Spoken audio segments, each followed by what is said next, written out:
Pernah nggak sih kamu kepikiran, kenapa kalau bicara sejarah dunia, yang selalu muncul itu Mesir, Yunani, atau Romawi? Seolah-olah dunia kuno cuma berputar di tempat itu saja.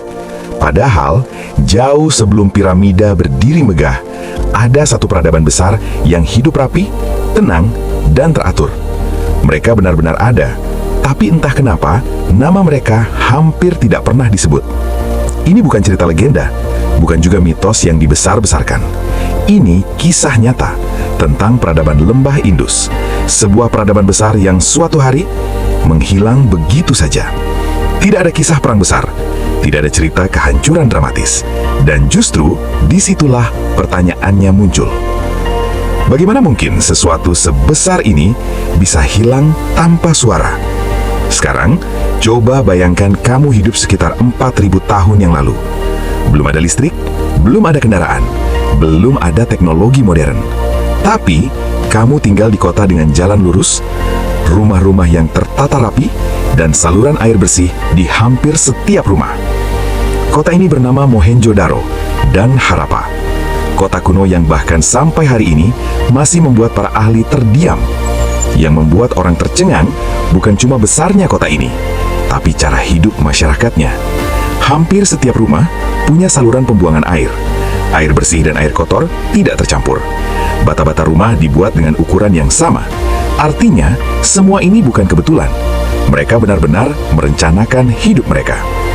Yang lebih aneh lagi, tidak ada istana raksasa, tidak ada patung raja yang dipuja. Seolah-olah mereka membangun kota bukan untuk pamer kekuasaan, tapi supaya semua orang bisa hidup dengan layak.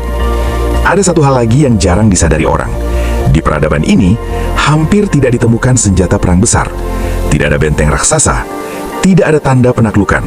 Seolah-olah perang bukan bagian utama dari hidup mereka. Mereka membangun kota bukan untuk menyerang, tapi untuk bertahan bersama. Namun, seberapapun hebatnya sebuah peradaban, tidak ada yang benar-benar abadi. Perlahan, kota-kota ini mulai ditinggalkan. Rumah kosong, jalanan sepi. Sungai Indus yang selama ribuan tahun memberi kehidupan mulai berubah arah. Air berkurang, tanah tidak lagi subur.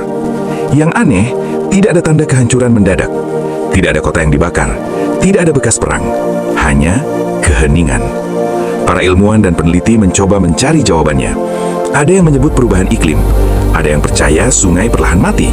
Namun, satu hal terasa jelas, mereka tidak mati bersama kota. Mereka pergi, pelan-pelan, tanpa panik, tanpa kekacauan. Seolah-olah mereka sadar bahwa hidup harus dilanjutkan di tempat lain.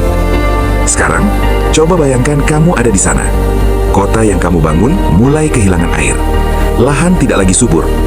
Apa yang akan kamu lakukan? Bertahan di kota yang sekarat? Atau ikut pergi, meninggalkan segalanya? Peradaban lembah Indus tidak runtuh dengan api dan darah.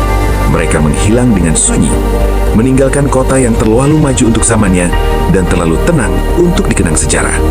Mungkin mereka tidak benar-benar hilang. Mungkin mereka hanya berpindah dan menjadi bagian dari manusia yang hidup hari ini. Dan mungkin inilah alasan kenapa kisah ini benar-benar terjadi.